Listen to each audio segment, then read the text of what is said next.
les mystiques. Alors aujourd'hui on est vendredi et je vous en avais parlé rapidement, mais on a une belle configuration planétaire là qui est en train de se mettre en place. On a le soleil qui est en Capricorne toujours pour quelques jours et on a la lune qui est en train de passer en Scorpion. Moi c'est une configuration que j'aime beaucoup, d'ailleurs je suis Capricorne et j'ai pas mal de Scorpions autour de moi. D'abord parce que c'est une belle complémentarité, on a un signe de terre et un signe d'eau qui se nourrissent bien l'un l'autre. Et puis parce que le Capricorne, son authenticité, son côté un peu direct et tout, et réfléchi, et le Scorpion, son côté profond, loyal également, et le côté fonceur du Scorpion, quoi. Donc du coup, l'un avec l'autre, c'est une énergie qui est là jusqu'à dimanche et qui va être plutôt sympa. On a Vénus qui arrive en Poisson et qui est venue rejoindre Neptune. Traditionnellement, on dit que Neptune, c'est l'octave supérieure de Vénus. Donc, ça veut dire quoi? Ça veut dire qu'on va parler d'amour un peu ce week-end aussi, avec un peu de chance. On a, attention, par contre, un carré hanté avec Uranus qui est en face du Scorpion, là, par rapport à la Lune. Et le soleil en Capricorne, donc il pourrait y avoir des événements un peu imprévus qui poussent au changement. Alors je me suis dit que j'allais vous faire une petite vidéo cadeau avec les énergies du week-end. On y va, c'est parti. Alors j'ai préparé le tirage parce que comme ça on va gagner un peu de temps, sachant que je voulais faire une petite vidéo cadeau pour le week-end, mais que je suis un peu pressée. Alors, qu'est-ce qui est sorti dans l'aspect de départ, on a le 5 de terre et la carte 10, la sagesse. Ensuite, sur l'aspect de l'âme, ce que l'âme nous dit par rapport à la situation, on a le roi de terre et le 4 d'eau.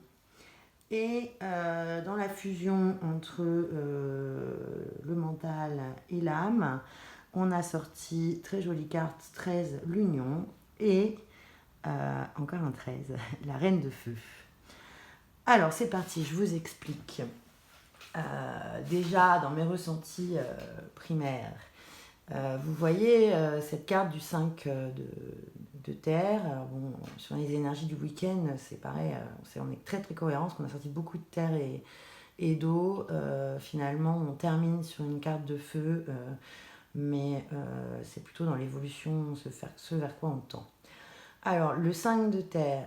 Le 5 de terre, vous voyez ce petit démon qui a l'air un peu de se jouer avec ses cartes des autres, et notamment de la jeune femme qui a l'air un peu laissée pour compte derrière et attristée pour ses propres besoins matériels, qui est associée à la carte de la sagesse. Moi, il me semble que dans l'aspect de départ, on nous dit attention à ne pas utiliser votre propre pouvoir aux dépens de quelqu'un d'autre. Et néanmoins, la sagesse vient quand même nous dire on a appris nos erreurs du passé. Hein, donc ça, c'est quand même plutôt une bonne chose. J'aime beaucoup ce tarot et je vais me permettre de vous lire en entier les cartes parce qu'elles sont vraiment très parlantes. Donc, sur le 5 de terre. Le 5 de terre parle d'options faciles, d'argent facile, de connivence, de tromperie parfois, de risques inutiles, d'addiction et de blâme. Quelles sont les phrases clés qui correspondent à cette carte? Évitez les réponses faciles, réfléchissez à 2 fois avant de prendre des risques, quelque chose n'est pas ce dont il a l'air. Soyez honnête envers vous-même, vous êtes une personne responsable. Jouez-vous avec l'avenir de quelqu'un, prenez en compte les sentiments des autres et voyez plus loin que les désirs égoïstes et les blâmes. Lorsque la carte du 5 de terre apparaît, une prise de conscience s'impose, quelque chose ne va pas, quelqu'un n'est pas ce qu'il semble être. Quelqu'un ment et trompe, et ce quelqu'un pourrait bien être vous. Se pourrait-il que vous vous mentiez à vous-même et à votre entourage? Il ne s'agit peut-être pas d'une tromperie délibérée, mais elle n'en est pas moins réelle.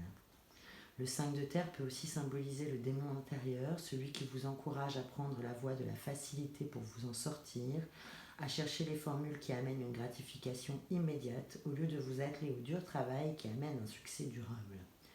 Sa voix dans votre tête et votre cœur vous incite-t-elle à tout risquer pour avoir l'occasion de faire rapidement de l'argent ou de vivre une excitation éphémère? Réfléchissez à deux fois.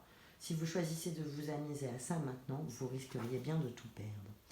Ce petit roublard en vous et ce grand escroc dont les paroles doucereuses vous encouragent à croire en vos propres mensonges et tromperies. Il s'adresse à vos faiblesses et à vos addictions en vous débitant des mensonges faciles au lieu de vérités difficiles. Il vous dit de blâmer les autres pour tout ce qui ne va pas, du prix, peine de cœur, échec passé et opportunité manquée, au lieu de prendre la responsabilité de vos propres choix et de vos actes. Où que ce soit qu'il y ait tromperie, cela peut être à l'origine de vos doutes et de vos questionnements. Votre voix intérieure vous dit de regarder de plus près et de voir au-delà de vos désirs égoïstes et de vos reproches pour pouvoir apercevoir enfin la vérité. Soyez honnête envers vous-même, sinon la tromperie et les peines de cœur risquent de s'en suivre. La sagesse venant nuancer cette carte. Que nous dit la sagesse? C'est un peu la carte de l'ermite dans le tarot de base, hein, mais c'est vrai que ce tarot est un peu particulier et ne correspond pas exactement à un tarot classique. Alors, quels sont les mots-clés qui correspondent à la sagesse? La connaissance, la compréhension, la prise de conscience, la connaissance de soi, l'illumination, l'introspection, le retrait, la perspicacité et le bon sens. Bon, pour le coup, on retombe quand même pas mal sur la carte de l'ermite.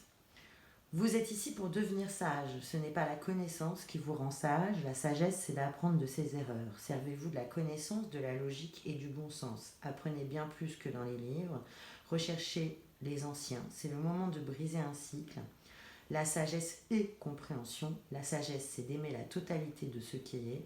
Rencontrez et aimez votre ombre. Vous avez un potentiel illimité.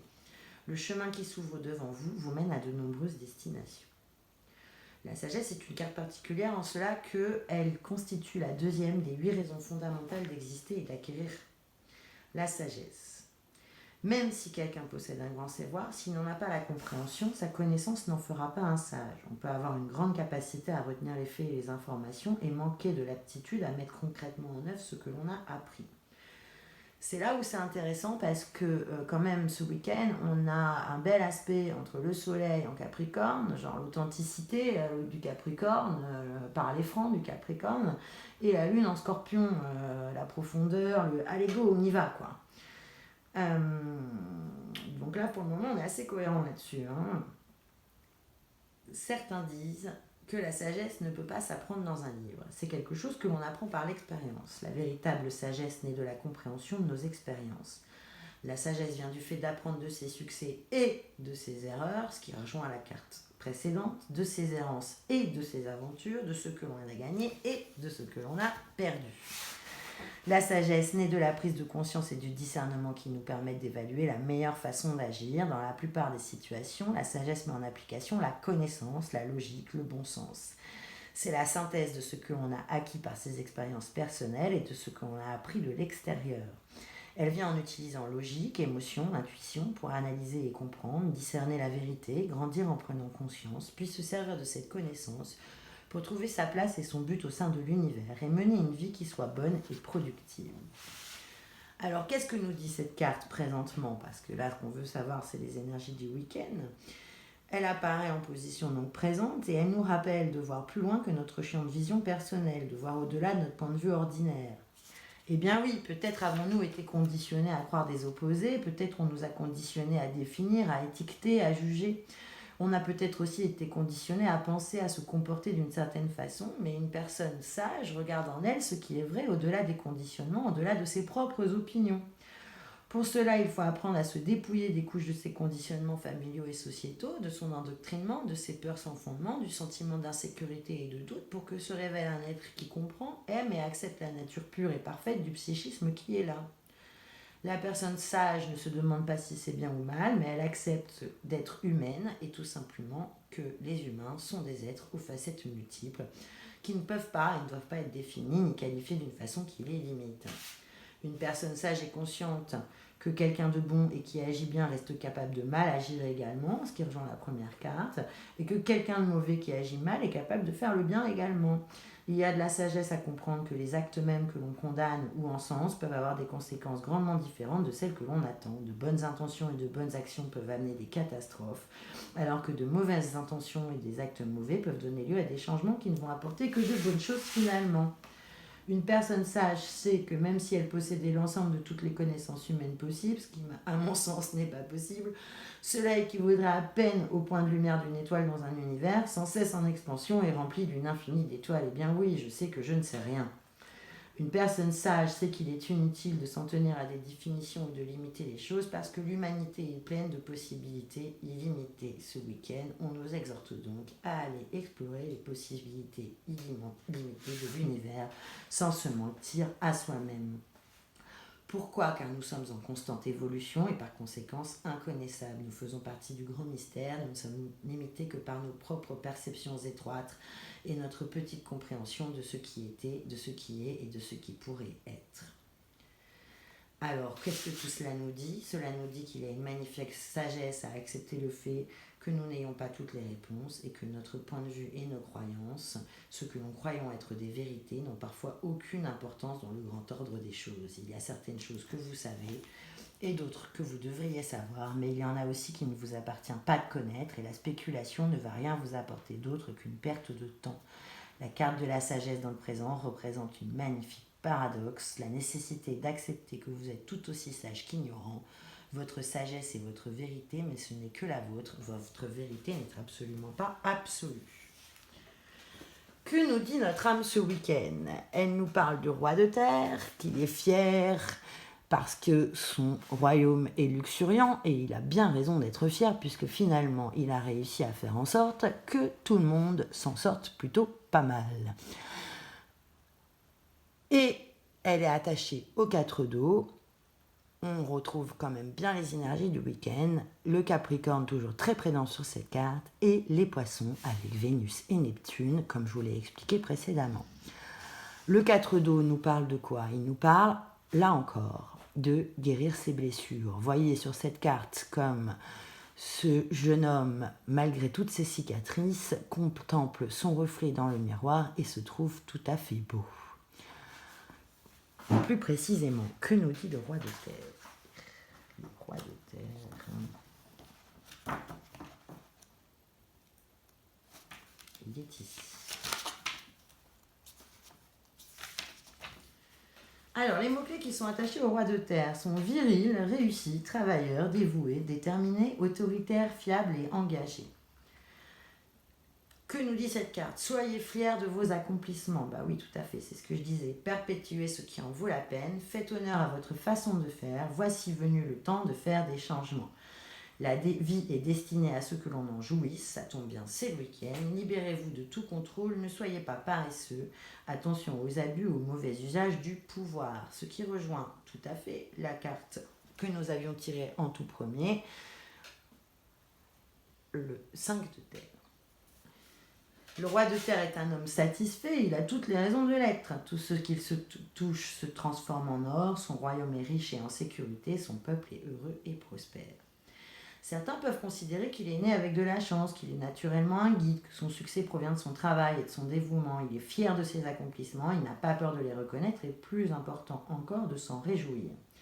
Cependant, malgré ce qui pourrait sembler excessif chez lui, il est ancré, il est réaliste, il apprécie d'autant plus l'abondance qu'il est sage et fait attention. Ce sont les qualités sur lesquelles nous allons pouvoir nous reposer ce week-end.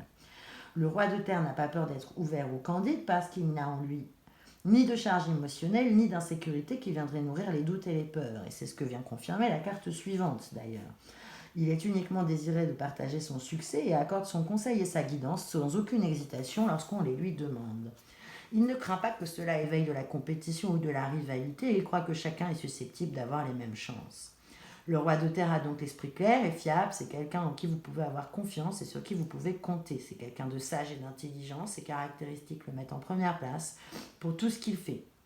Sur le plan professionnel, certains peuvent le considérer comme ennuyeux et un peu pédant, mais ses méthodes sont solides. Il a trouvé une façon de faire qui marche pour lui et qui lui rapporte. Pourquoi changer une formule qui marche ? C'est seulement si la formule échoue qu'il sera disposé à en changer. Mais lorsqu'elle fonctionne, alors il n'est pas nécessaire de la changer. Il est inutile de perdre du temps et de l'énergie. Ce n'est pas quelqu'un qui va essayer de réparer ce qui n'est pas défectueux. Le roi du cœur peut apparaître dans votre tirage pour vous dire que c'est tout à fait bien de vous réjouir de vos succès. Et oui, parce que trop souvent nous sommes formentés à penser qu'être fier de nos succès équivaut à de la vantardise. Et cela pourrait nous amener à un sentiment de culpabilité et préférer nous taire. Mais il n'en est rien, vous devriez avoir tous les droits de célébrer vos réalisations et d'être fier de ce que vous avez accompli. Vous n'avez pas besoin de l'autorisation ou de la bénédiction de quelqu'un, après tout, c'est pour cela que vous avez travaillé si dur. Suivez une approche méthodique que vous savez efficace pour vous, ne déviez pas dans votre façon de faire, n'en profitez pas pour saisir l'occasion de tenter quelque chose de nouveau, ne laissez pas non plus l'opinion des autres vous faire vaciller, faites-vous confiance. Le 4 d'eau, que nous raconte le 4 d'eau, c'est ce que je vous disais sur les blessures. Vous voyez, les cartes sont très très très cohérentes et avec les énergies astrologiques et entre elles-mêmes. Le 4 d'eau est la carte de la confiance, de la prise de conscience, de l'acceptation de soi, du pardon, de croire en soi, du mérite, de la réceptivité, des conséquences. Vous êtes magnifiques, et oui, mes petits mystiques, on est tous magnifiques. Ayez confiance des faiblesses, mais concentrez-vous sur vos forces. Donc le message est doublé. Votre âme vous dit, arrête d'avoir peur, l'erreur est une occasion d'apprendre, abandonne ton idéal de perfection, aime-toi pour ce que tu es, ne cherche pas le bonheur aux dépens des autres, et tu as acquis le coût émotionnel de tes agissements. Regardez, cette personne, ce 4 d'eau se tient devant vous avec vigilance, dans une conscience tranquille, bien que son apparence montre de nombreuses cicatrices, il ne voit que la beauté lorsqu'il regarde son reflet. Un doux sourire se dessine sur ses lèvres alors qu'il se considère avec bienveillance et compréhension. Il a beaucoup de faiblesses et au cours de sa vie, il a fait de nombreuses erreurs, tout comme la sagesse venait nous le dire. Mais il choisit de voir les leçons qu'il a ainsi apprises et de se pardonner à lui-même, au lieu de s'accrocher à des sentiments de honte, de regret et de culpabilité. Au placard, la culpabilité. Chaque blessure le rend un peu plus beau et chaque erreur lui donne l'occasion d'apprendre, de grandir et de devenir plus sage. Comme chacun de nous, il possède de nombreuses forces à équilibrer avec les forces sur lesquelles il a choisi de se concentrer. Il croit qu'il mérite l'amour ainsi que le bonheur et que même si la vie lui offre une expérience qui le marque, il refuse de laisser cette blessure ou l'amertume s'attaquer à cette foi en lui-même ou refermer son cœur. Cela ne veut pas dire qu'il ne voit pas ses défauts, au contraire. Il les accepte pour ce qu'ils sont, les parties d'un tout qui est imparfait tout autant que parfait. Le 4 d'eau arrive dans votre tirage pour vous demander si vous ne vous regardez pas vous-même avec moins d'amour que vous le devriez. Aimez-vous, bordel! Ne voyez-vous pas que vos défauts et vos imperfections, en ressentant que vous devriez vous en excuser, au lieu de les considérer comme quelque chose qui vous donne de la profondeur et du caractère? Ces défauts, ces marques, ces imperfections sont les aspects de votre nature qui vous rendent véritablement beau ou belle. Vous brillez comme un soleil si vous les acceptez en pardonnant et en permettant de faire tout simplement partie de qui vous êtes. Ce week-end, il est donc temps d'abandonner l'idée qu'être parfait ou parfaite, c'est être sans défaut. Arrêtez de rechercher la relation parfaite, l'idée ou la création parfaite, le travail parfait, l'occasion parfaite. Chaque relation, chaque idée, chaque création, chaque travail, chaque occasion ont leurs défauts et leurs imperfections et peuvent aussi mener à l'échec ou mal tourner. Comprenez que la perfection est un état paradoxal qui n'existe que lorsqu'il y a acceptation paisible et amour inconditionnel pour ses propres cicatrices, ses propres faiblesses et ses propres défauts. La perfection n'est atteinte que lorsque l'on voit, on accepte, on aime ses propres défauts en sachant que ce sont des parties nécessaires et indéniables d'un tout magique et magnifique. Le 4 d'eau vous demande donc de vous libérer de tous vos sentiments d'être inadapté ou mal à l'aise. Vous êtes le moment présent, vous êtes censé être ce que vous êtes et vous êtes tellement plus aussi. Aimez-vous sans condition. Alors, que nous présume la fusion de tout ça? Elle nous présume l'union. Et oui, l'union de ses contraires, l'union du tout. Et la reine de feu. 2 x 13 quand même. Donc là, on passe à autre chose. C'est fini. On laisse derrière. Ça fait une semaine qu'on en parle. Mais c'est d'autant plus d'actualité que on les tire 2 fois.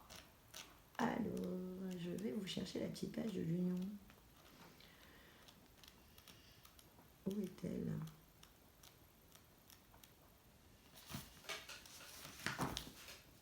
9, la connaissance.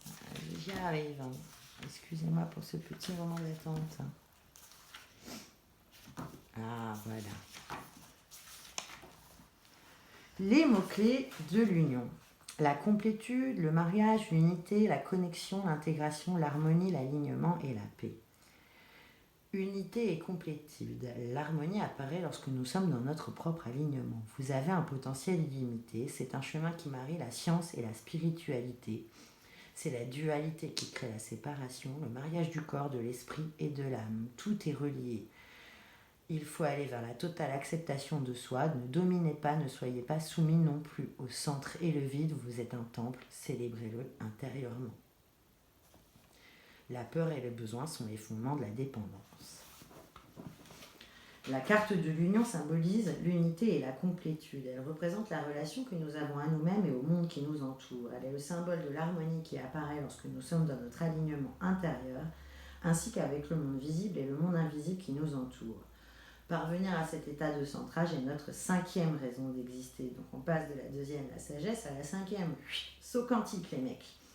Qui suis-je? Quel est le sens de ma vie? Pourquoi suis-je ici? Se poser ces questions sur soi mène sur le chemin de la complétude. Cela fait partie de notre quête de vie. Car ce n'est qu'en nous posant ces questions et en recherchant les réponses que nous pouvons devenir des êtres complets. Avec la révélation de notre parcours de vie, on vient d'en parler, nous découvrons qui nous sommes.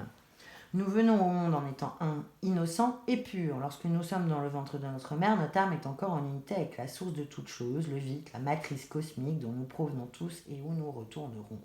Notre âme se souvient de cette connexion. L'âme se souvient de son potentiel illimité. Elle se rappelle qu'elle est complète et divine.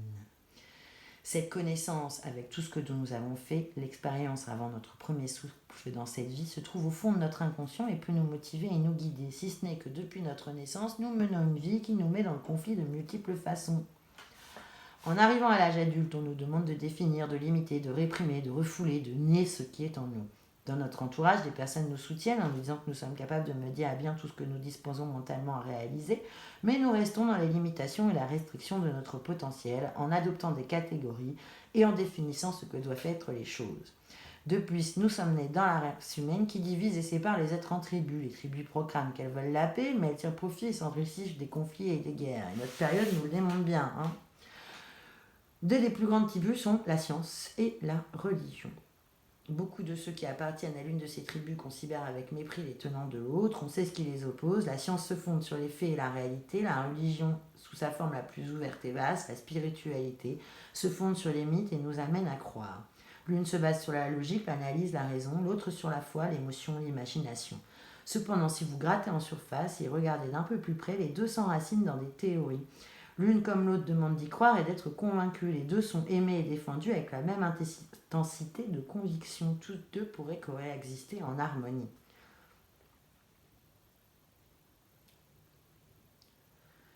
Il me semble que la suite est un peu redondante. Donc ce n'est qu'en accueillant à la fois la science et la spiritualité que nous trouvons les réponses à nos questions les plus vastes. La spiritualité et la science n'excluent pas l'une l'autre.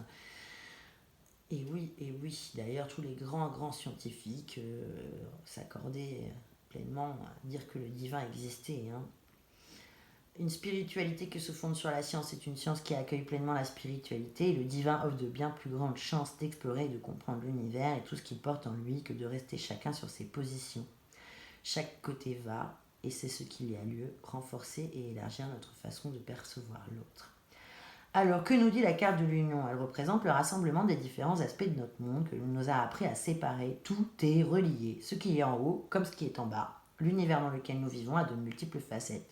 Tout ce qui vit sur cette planète bleue qui commence à plus l'être tant est un tout à multiples facettes. Nous, en tant qu'humanité, sommes des êtres à multiples facettes tout autant que complets. Et nous sommes en relation symbiotique avec ce grand tout. Et il est temps de se le rappeler. En tant qu'espèce dominante sur la planète, la santé même de toute notre planète dépend de notre propre santé et de notre unité en tant qu'espèce. C'est pourquoi il est grand temps, mes chers amis, de nous reconnecter, d'intégrer nos aspects, de devenir un à nouveau avec tout ce qui existe. La carte de l'union symbolise le mariage du corps, de l'esprit et de l'âme, ainsi que la reconnaissance et l'acceptation de notre propre divinité et de notre propre connexion divine. Nous sommes des êtres physiques destinés à mener une vie qui inclut et accueille autant le plan physique que le plan spirituel. Nous sommes des êtres uniques, des individus, mais nous faisons aussi partie d'un grand tout. L'amour est le tout au centre. Lorsque tout est en harmonie et en alignement, il n'y a plus que l'amour. Mais même si l'amour est important, au centre, il y a seulement paix et tranquillité du vide. C'est en unifiant tout et en faisant l'expérience de la paix que nous nous souvenons à quoi ressemblait la demeure de la source et demeurer dans le vide et de se trouver dans la matrice. C'est un lieu de pure tranquillité et de pur silence où tout se crée.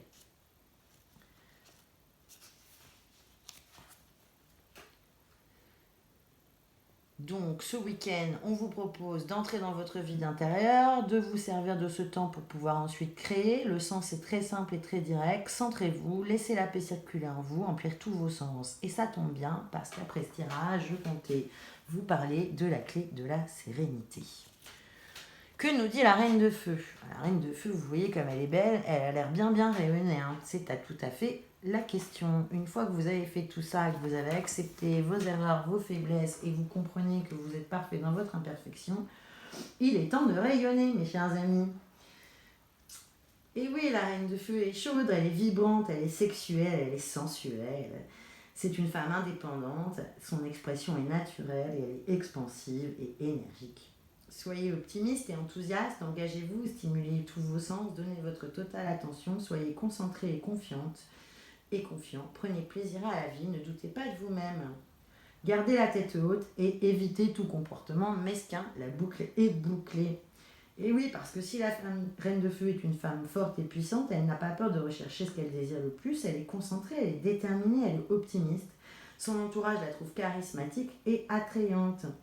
Mais pour autant, sa nature chaude et expansive attire les autres à elle comme la flamme, les papillons de nuit. C'est aussi une femme nature et sensuelle, elle engage ses sens dans tout ce qu'elle fait. Elle va toujours vous regarder dans les yeux, elle va toujours vous tendre et vous tenir la main et vous écouter attentivement. Elle savoure la vie comme s'il s'agissait d'un verre de vin délicieux ou d'un chocolat velouté. Elle est vibrante, vivante, inoubliable, elle a le pouvoir de changer votre vie dès le moment que vous la rencontrez. Sa nature indépendante fait naturellement d'elle un guide et pas une suivante. Ses manières confiantes et assurées lui font mener à bien tout ce qu'elle conçoit en esprit.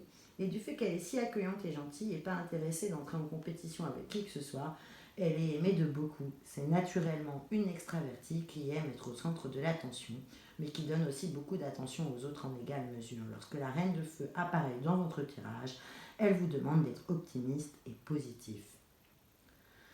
Alors, ce week-end, on se concentre sur les plaisirs de la vie, on apprécie ce qu'on fait, on est courageux, on ose les choses, on n'a pas peur, on se remet en question, on ne permet pas au doute de nous empêcher d'agir dans un domaine précis, on met en œuvre les idées, on se dirige sûrement vers un changement positif. Et après tout ça, j'avais décidé en conclusion de vous tirer avec le tarot de la transformation d'Osho une petite carte. Et quelle est la carte qui est sortie, mes amis? Je vous le demande. La communion. On va pas répéter, c'est exactement le même message. On fait partie d'un tout, on évite d'être mesquin, on soigne nos erreurs, on sait qu'on a appris d'elles, on arrête d'être dans la dualité, tout est un. Et on va passer un super week-end. Alors après tout ça, j'avais envie de vous parler, alors ça c'est un livre qui s'appelle L'Art du Bonheur Suprême, qui a été écrit par Tess Whitehurst, qui est assez chouette. Elle passe par les clés alchimiques, voilà, c'est quelqu'un qui a étudié le Viking. Et donc j'avais envie de vous parler pour ce week-end un peu, en petit cadeau, de la clé de la sérénité. Imaginez une grande montagne dans un endroit naturel retiré, le ciel est bleu éclatant et l'air est frais et sain, il y a une légère brise et de l'herbe d'un vert vif pousse partout. La montagne est immense, ancienne et éminemment calme. En la regardant, vous vous rendez compte que vous êtes ancré dans un profond sentiment de calme intérieur et vous vous sentez également euphorique, inspiré, motivé, extrêmement intéressé par votre propre expérience de vie. C'est l'essence alchimique de la clé de vie numéro 1, la sérénité. Alors elle propose tout un tas d'exercices pour aller vers plus de sérénité.